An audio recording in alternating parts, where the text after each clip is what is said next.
I really want to congratulate the legislature for tackling a lot of big issues in a very productive way. You know, when I came into office, I promised we would take bold action to address the issues that Floridians cared about, and some of that meant I could do it with executive action. We put three, great justices on the Supreme Court.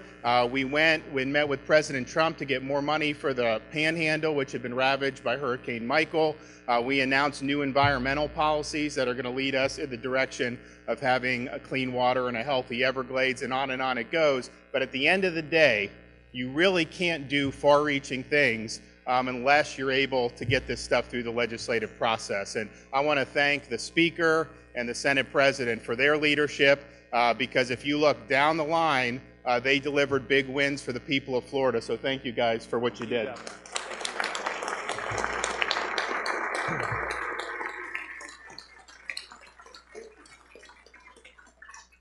Sometimes you do maybe one big thing and that really defines a session. I think people are going to look through and try to figure out what's the most far-reaching thing with this one. As many of you know, we were very forward with our interest in education policy. And if you look at what's been done this session, I think some really historic things. I mean, we've revamped the way we give teachers bonuses in a way that's much more fair, including more money than the legislature had been previously, through the leadership of Senator Bradley and Travis Cummings. Provided good increase in education funding, much better than was at this time last year. We passed a historic scholarship for low-income families who've been waiting on a wait list so that they could go to the school of their choice. Senator Diaz, where are you? You deserve a lot of credit. Jennifer Sullivan. Jennifer. Truly historic. And then there's some things that are going to really make a difference in workforce education. We have a mission to make Florida #1 in this, and we had a number of policies that we wanted to see, and the legislature answered the call on every one. Of course, many of you know one of the first things we did when I got into office was talk about the need to clean up our water, restore our Everglades. And that was great, and a lot of people appreciated the leadership, but unless you have the dollars backing it up, you're not going to be able to get this stuff done. So we requested a historic $625 million for water resources and Everglades restoration, and we didn't get 625, we got more than that.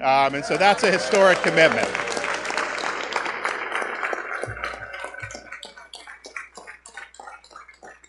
And Senator Bradley and Travis were really, really strong on that, and they deserve a lot of credit. We have a new day in Florida when it comes to water quality and Everglades, and we're just going to keep the momentum going forward. The Speaker really wanted to do a lot on health care, and he came to me early and said, we need to tackle prescription drugs. And I said, yeah, let's tackle prescription drugs. And you couldn't turn on a TV in Florida without understanding that we did tackle prescription drugs. And I think, that the whole program was really a stimulus in some ways for Tallahassee, because I think Pharma hired every lobbyist in town to try to lobby against this stuff.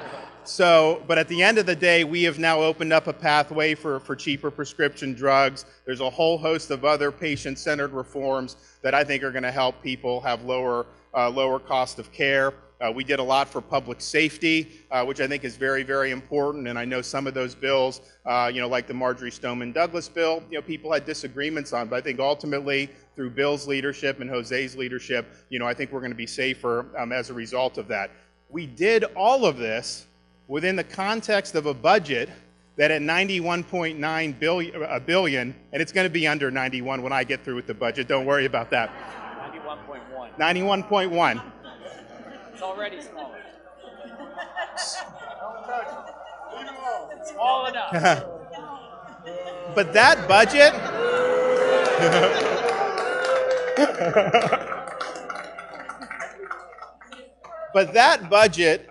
historic Everglades, we did great for education, we did a bunch of other things, and yet that budget, is less than the budget for New York City. And so I think that Florida is fiscally stable. We're going to continue on that. We're going to live within our means and still be able to meet the needs that the people have. Now, I think if you look at the amount of money that's in reserves, I think we need to put more in. Fortunately, we're probably going to get $200 to $300 million in hurricane reimbursements. We feel very confident we'll get at least that much, maybe more.